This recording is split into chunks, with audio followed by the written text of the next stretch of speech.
everybody. Welcome back. This is Needed Conversations with Ryan and Victoria Cole, and today we have a special guest with us. Her name is Dr. Caroline Leaf, and we're so excited to have her here.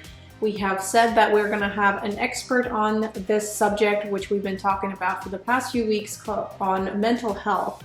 So we are just going to introduce Dr. Caroline Leaf and let her come in here and talk to us. So we are going to discuss her book, and we're going to jump into parts of her interview, and then we're going to come back, maybe break this up into a couple of episodes. So we want you to subscribe to Needed Conversations. This is the place where you are going to get the hot topics that nobody else wants to touch. And when I say hot topics, I'm not talking about celebrity drama. I'm talking about the topics that we sweep under the rug because it's uncomfortable. And mental health is oftentimes very uncomfortable to talk about, yet we all deal with it. And this book, Cleaning Up Your Mental Mess, is going to change your life. It's very studious, if that's a word. So you're going to have to put on your thinking cap, especially for part 1, where she breaks down her clinical studies. This is legit. She breaks down what her approach is to dealing with your mental mess. And then in part 2, she really breaks into all of the practicals of it. Step 1, 2, 3, 4, and 5 of how you approach the toxic thinking to change your brain. And that's what neuroplasticity really is which is a word that I believe she's coined, at least she's made famous, which is the realization that's only about 20 or 30 years old that you can in fact change your brain. That's so awesome. Right? We talk about the mind and the brain as if they're different. But as you're going to learn in this interview, they are not. But they work hand in hand. Your brain is the physical, your mind, and we've talked about this on this podcast before. Your mind is so unique in that it has connection to the spiritual and the physical world at the same time. And your mind is what changes the physiology of your brain. And so when you're talking about cleaning up your mental mess, you're talking about two things: dealing with your mind, and then also the effect that it has on your brain and then throughout the rest of your body. But this is a fascinating interview.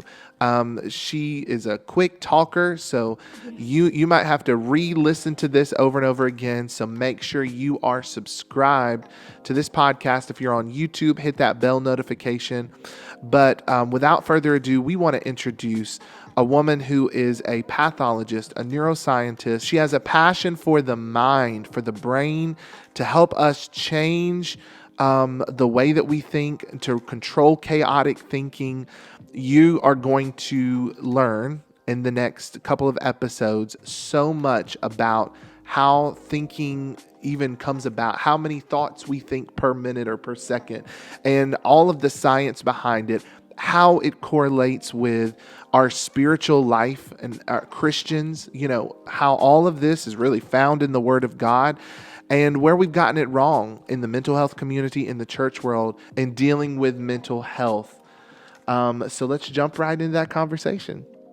To be able to interview you is such an honor. I have such respect for your work as a Christian in the world who is uncompromising, but also, you are bringing all of these science-related issues, mental health issues, into the church world where mental health has been ignored for so long. I want to start off the conversation talking about you just a little bit, about how did you get into the field of neuroscience and what made you so passionate about the brain and mental health? Well, it was from a young girl. I was fascinated with the brain. I was always going to become a neurosurgeon, and I got into med school. And as I was choosing my final career path, I realized that I actually want to deal with minds, not just with physical brains. And in the 80s, the mind-brain differentiation was very clear. currently the narrative is different, where the mind and the brain are seen as the same thing. So that's one of the things that perhaps we should discuss. So what got my interest was then I started shifting over into more neuroscience, which was a field that was totally in its infancy, but it was exposing me more to the understanding of mind and behavior and why we do what we do. And so I started a whole 38-year journey of lots of degrees and lots of research. And really what grabbed my interest was one of my early lecturers in neuroscience. And as I said, neuroscience was in its infancy. So they made a statement that your mind is always changing, but your brain can't change. So therefore, if a patient's got some kind of traumatic brain injury or learning disability or trauma, well, that's it. You have to teach your patients to compensate. And that immediately was a challenge, because I thought, well, the mind and the brain are separate. The mind works through the brain responds to the mind. If your mind's changing, that means your brain is changing.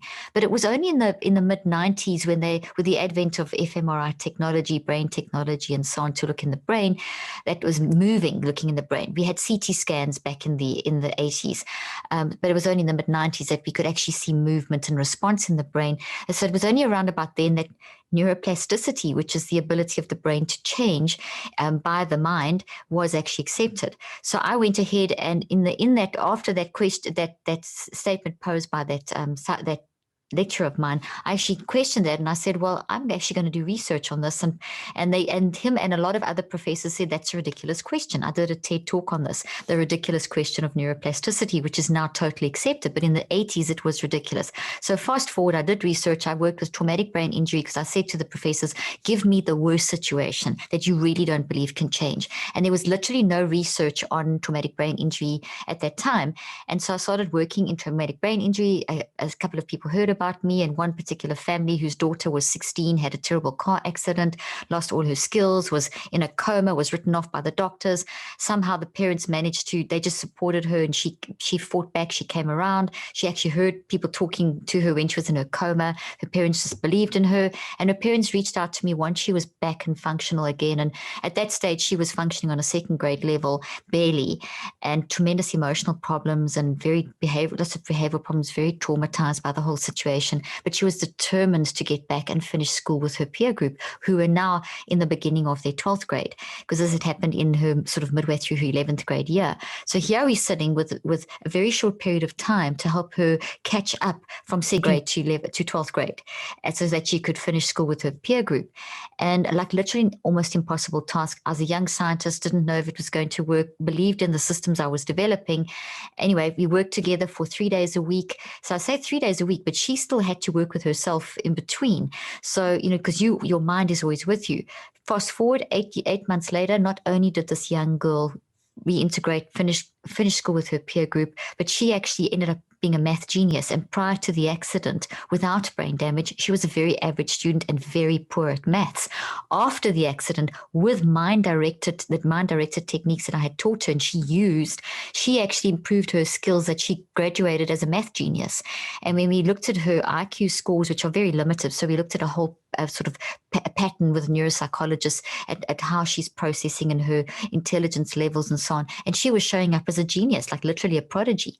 And this was a very average student prior to the accident. So, this is dramatic to go from that kind of trauma and that kind of average with trauma, using the mind to change her life completely. And I remember going back to the doctors, that neurologists that had written off and said, like, look at these results, look at this child, she's graduated school. They turned around to me and said, oh, that's lucky.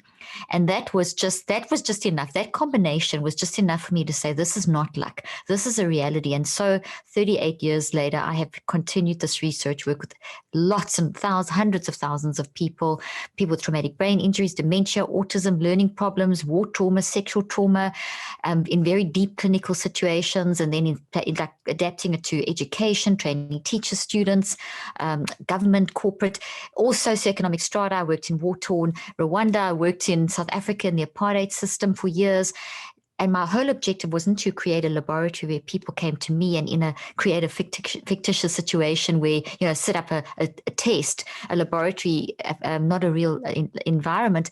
I wanted to understand people's minds and how thoughts form and what are memories and what are emotions and all this, and can we control this? I wanted to see this in real life and how, especially in extreme situations. So that's what the kind of research that I've done. And now my most recent book, Cleaning Up Your Mental Mess, this I'll show sure this is the one that you guys wanted to talk about. It's the most recent one that's just come out. Oh, there you go. Yay. Okay, so that's got my most recent summary of one of my most recent clinical trials. And the reason I put clinical trials into the book in a simple format is just to show the evidence that, when you use your mind, you really are changing your brain. You may not always feel the changes initially because there's time involved and everything, but I wanted people to get this knowledge into their hands, to understand that when you direct your mind, when you bring those thoughts into captivity, you can actually direct and change how you function and change how your brain functions, because your mind and your brain are not the same thing. So that's kind of a big picture overview of why I still do what I do and why I'm so motivated to carry on. I love it. As ministers, as people who study the Word of God and present it to congregations on a weekly basis, this excites me to my core because it confirms really so much of the Bible's teachings, especially as it relates to the kingdom. When Jesus said, repent for the kingdom of heaven is at hand. And everything that he was teaching was talking about this transformation of your mind.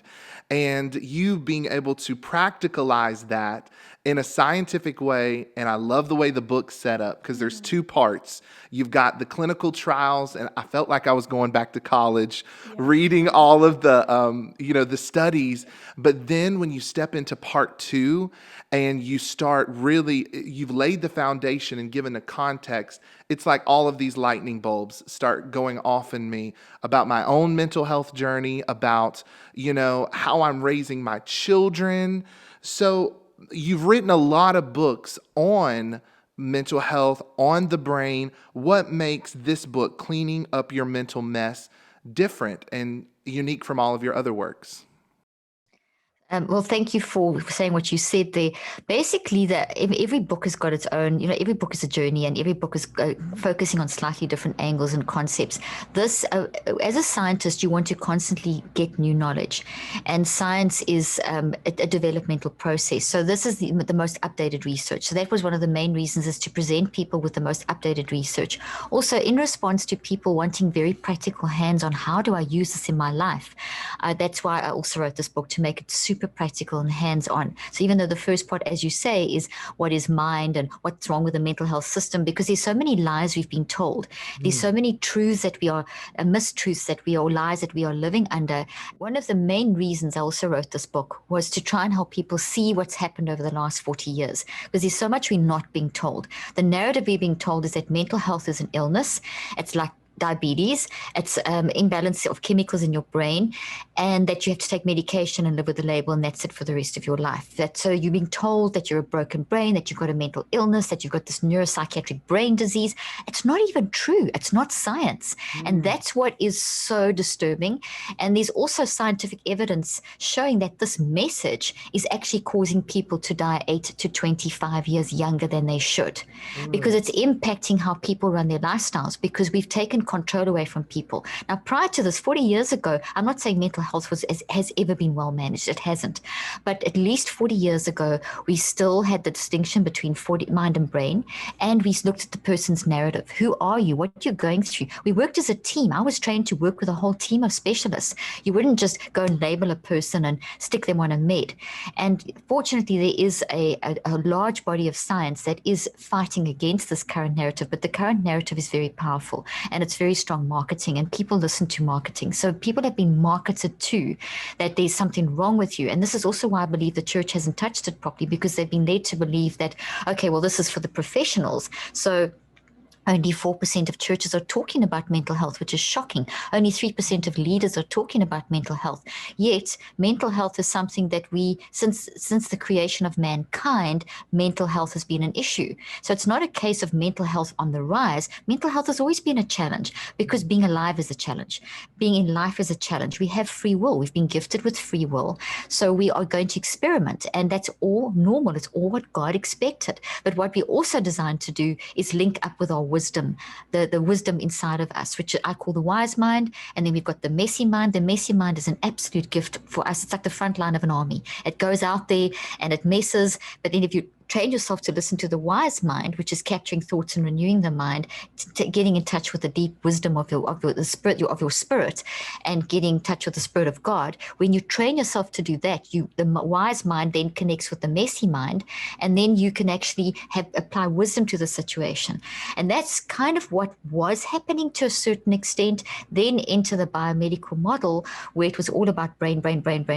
So as we've advanced with neuroscience, which is amazing, and technology, which is amazing, and medicine, which is amazing, we've gone backwards with mind. And so we've taken a physical model that works beautifully for the brain and the body, and we've imposed that or superimposed that model onto the mind. But the mind is this 90 to 99% spiritual part of us. And the brain and the body, and I've got some props here. So for those that are listening, I'm holding up a model of a body, and it's got a brain in it, and it's the body. The brain and body, and you can just look at your own brain and body if you're listening, is 1 to 10% of who you are. So it's vitally important. But what's the other 90 to 99%? It's your mind. It's that spiritual nature. It's the spirit and soul.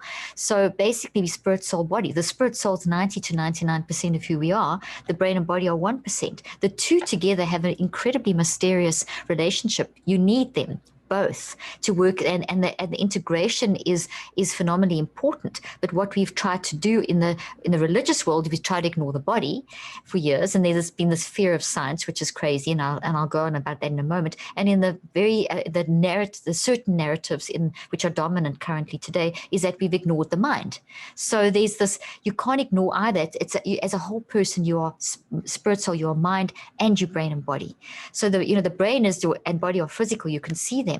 The mind is not that easy to see, but the mind is very obvious. We're using it right now. We can talk, we can have a conversation, we can understand each other. We're going into our wise mind as we talk about these deep things, and that's basically our mind working. If we were all dead, we wouldn't be able to do this. So the difference between being dead and being alive is mind. So mind is our aliveness, our beautiful ability to experience life in all of its challenges. And every challenge, Kriya, is part of the messiness that we experience with the messy mind.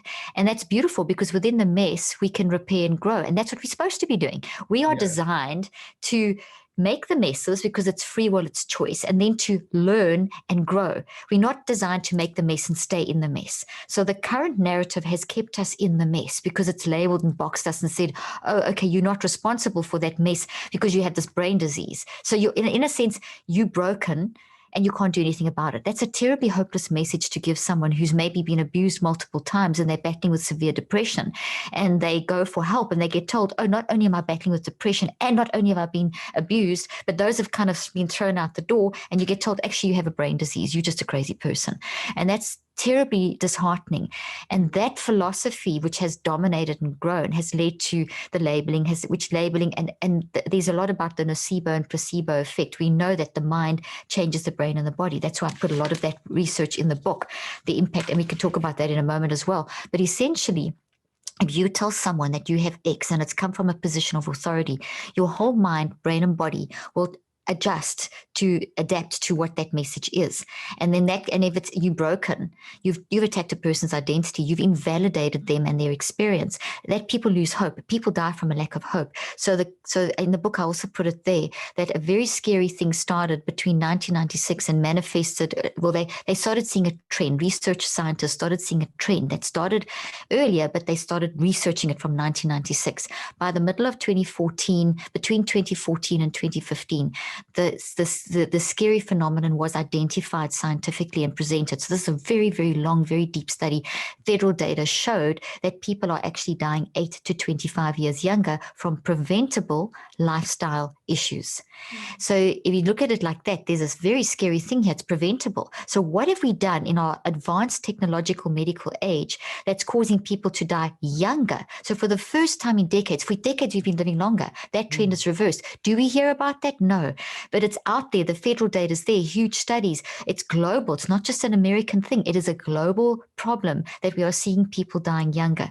And the age group most affected is between 25 and 64. And that's so people are being knocked out in the prime of their working career. Kids are losing parents, and the quality of life of those that are living longer has reduced dramatically. And the younger generation are Gen Z and so on are the most drug generation ever. So although every generation has issues to face, I'm not denying it. There's been World War II, World War One, etc., etc., and we've now got the pandemic on top of everything else. Before the pandemic, we were already in a huge crisis mode. We already had a pandemic in mental health. And the solution that was offered was more labeling, more drugging. And the solution now being offered for the increased mental health challenges over the pandemic is more drugging and more labeling. But that's not the solution, because that's just going to increase the problem. It's a mismanagement of mind.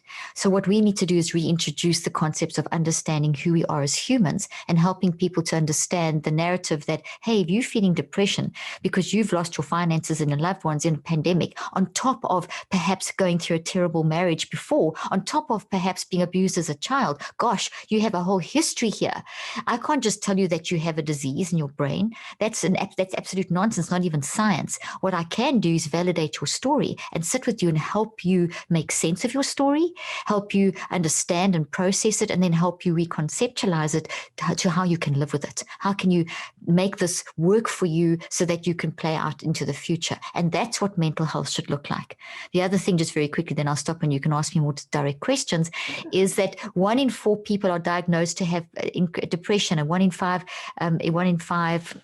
anxiety disorders, and there's suicide every 8 seconds. We get these statistics being thrown at us, but they're wrong statistics. And what do I mean by that? It's not 1 in 4, it's 100% of people are battling with depression, anxiety, mood swings, burnout. Humans are, and obviously it's different degrees for different people, because certain people have gone through worse things than other people. I mean, some people had good finances during COVID, so they could afford to be at home, and they didn't lose loved ones, so their lifestyles were fine. They weren't impacted. But other people on the poverty line couldn't go to work, didn't have people to look after their kids, got sick, had death. I mean, that's really the systemic situation has created a tremendous inequality. And also living at home in environments, everyone together, it's challenged parents, it's challenged kids. There's been so many distortions, but we're not being guided on how to manage those distortions. We're just being labeled and drugged. So we've got to talk about how to deal with this is what's happened. We've got to bring the narrative back in. We've got to recognize that depression, anxiety, etc., these are not brain diseases. You are not a broken brain. You've gone through stuff. You've gone through adverse circumstances. So emotional states are clues of what you've gone through. They're warning signals. They're symptoms of an underlying issue. I love how in your book it says about, when you have thoughts, they come through either emotionally or through physical distress, like you have illnesses, and that's just warning signals for you to say, hey, there's something wrong. And so a lot of times, like you said, what we're doing is we're running to supposedly a professional, which, I mean, I'm grateful for the doctors, but I'm in the same boat like you. I've worked in the medical industry and I've seen what it does to people, that we're just treating the symptoms and not really seeing the root cause, and making people feel like they're crazy. So from your research, we really realized that we're a lot more in control, of our life than we are. And I love the word neuroplasticity, just even learning that word, the fact that you are able to change your mind, that puts a person in the driver's seat and makes them not feel crazy. Just to quickly go to your point of the medical professions, most of my friends are in the medical profession, and they come to me for training on mind. I train thousands of physicians and people in the mental health profession, because doctors are not trained in mind. And yet that's the first port of call that people will go to. So they're trained with such a little bit of training that they are trained to basically give their patients drugs, and then the psychotropic drugs don't work. So that's another whole conversation. So I wanted to tell you that, yes, the most many people in the medical profession, their desire is to help, but the narrative is wrong. So we have to address that. And yes, thank you for understanding and pointing out that depression and anxiety are warning signals. That's a very key issue to understand. And in terms of the other point is that mind is not brain. Mind is separate from the brain. We need to understand with our mind, we change the brain. So neuroplasticity is the ability of the brain to change. But if you're dead, your brain can't do anything. So what's changing your brain? It's your mind. It's your aliveness. consciousness. It's you living in life, responding to life. So every experience that you have is basically changing, it's becoming, every experience is being processed through your mind into your brain and your body and your mind into three places as physical structures that actually weigh something. They have physical weight because they're made of physical substance. And that's, people don't realize that. So this, when your thoughts are weighing you down, they literally are. Toxic thoughts are literally heavier than healthy thoughts. And so we've got to be able to manage those. Otherwise, it disrupts the functionality of our body and increases our vulnerability to disease by 35 to 98%. And this is what's not being told, but we can manage this. We do have hope. We are able to manage our mind to change our brain. So we've always got to see them as separate. We use our mind, a wise mind, listening to our messy mind to change the brain. So whatever the mind does, the brain follows suit, because the mind uses the brain. So the mind is moving through the brain. The mind is all around and moves through the brain. And we use things like gravitational fields and electromagnetic forces, etc., from Einstein's work to understand the mind. So it's nothing weird. A lot of Christians get all frightened when you talk about energy. And if you're scared of energy, then don't use your cell phone, don't use Zoom technology, don't eat, because don't use lights in your house. That's energy. So science comes from the word sclera, which means knowledge. Knowledge is, and God is the source of all knowledge. So science is the same as spirituality. It's just the how-to. Well, I just want to take the end of this episode to have us react to the first part of that interview. What kind of an eye-opening conversation. What did you get out of the first part of that interview, Victoria? One of the things that I asked her about is just the term neuroplasticity, which to me was kind of like an aha moment when I read the book, is the fact that you are more in control of your life than you think, and that comes with your thoughts. And that term means that you're able to basically change the way you think. And that's amazing to me, because it puts a person in a driver's seat. And I think so many times we've either been told by, people that are close to us and had a label put on us, or even a medical community, if you struggled with anxiety or depression and you kind of came across as a crazy person, and you're not. I love the fact that she says, this is the reality. We're going to address it. This is, the emotions are the healthy thing that's basically telling you, hey, there's something wrong, or maybe it's physically manifesting in your body through an illness. And this is the time for us to really dig deep. So we really start on the inside rather than trying to fix it outside and starting some kind of a fad diet or new exercise regimen. We need to take this approach as a lifestyle, that we really take control of our thoughts. Because as a man thinketh, so is he, To me, that phrase even took on a different meaning after reading this book. Yeah, I think that one of the biggest things for me is the suppression culture, which even in labeling these things from a medical perspective as clinical depression or anxiety, and things that you have, and we put them, and it's been promoted in culture, we put them in categories like cancer or diabetes and kind of more of these physical medical issues. And then people are labeled, and it's something that they have and they have to deal with. And the truth is, all of us have depression. All of us have anxiety. All of us experience all of these natural feelings that bubble up, and those bubbling ups aren't something that should be suppressed, but they should be embraced and dealt with. I say this all the time. If you want to heal, you first got to feel and deal. And so many people don't want to feel. They don't want to ask the hard question as to why am I depressed, or why am I having anxiety? Because you know what? That may lead down a rabbit trail of things that you might not want to confront. And so we medicate ourselves, and we run to whether it's even diets. I even look at dieting differently, because how many diets have we done to really suppress what's going on in our physical body, because we're not pleased with the way our physical body is. So we go on a diet, and it's temporary. It's temporary results that bring temporary satisfaction, but there's no long-term lifestyle change until you deal with the reason why you're overweight to begin with. And if we could begin there and address, even in the church, our culture what we even call faith. Let's just apply a scripture to it. I'm blessed and highly favored. I'm coming into the church or around people, and I'm not going to show the cracks that are there, but I'm putting makeup on it so people don't see the cracks in my soul, and that I'm struggling, that I'm going through, that I'm experiencing these things. And it's not that you want to live in that negative space, but you have to tell the truth. The truth shall set you free. Tell the truth about what you're experiencing. Don't suppress it. And when it comes to the surface, that's when you're finally able to deal with it. In her book, she talks about bringing it from your unconscious mind up into your conscious mind. Mm-hmm. And when, nothing can be changed unless it's in your conscious mind. And she deals with conscious mind, your subconscious, unconscious, non-conscious. She goes through these different layers of consciousness. And unless you bring it to the surface, it cannot be dealt with. And we don't allow it to come to the surface because we want to run to medicine, or we want to run here or there. Now, if you're listening right now and you're on medication, this is not us telling you to cold turkey quit what you're going through, because there are a lot of physical ramifications to that. But what I would challenge you to do is to begin to explore other options to your mental health.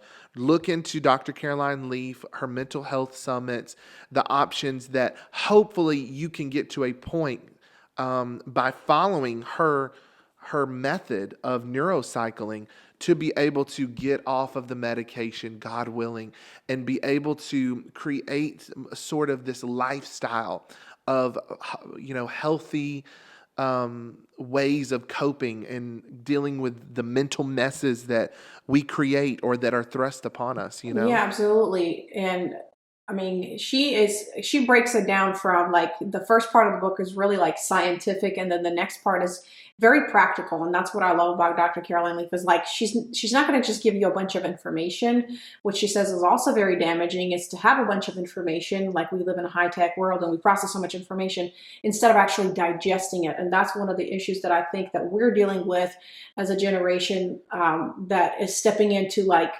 social media feeds and instant gratification, that we don't even have time to process it. So right. That's really going to give you those helpful tips to really be strategic in your everyday lifestyle choice, because it is a lifestyle. Yeah. It's not like a quick fix. And so we are hoping that you found this very helpful, hearing it from an expert, but also make sure that you pick up the book, because there's a lot of things that we have not covered. It's really superficially what we have covered as well with her. In fact, what you just brought up is exactly what we asked her, and what we're going to release to you in the next episode. We talk about two things: social media, what the responsibility of these social media tech companies is when they're releasing these features that really lead us down the path of this toxic thinking and these bad habits. And then she also gives us strategies on how to deal with it, how to stay engaged on social media,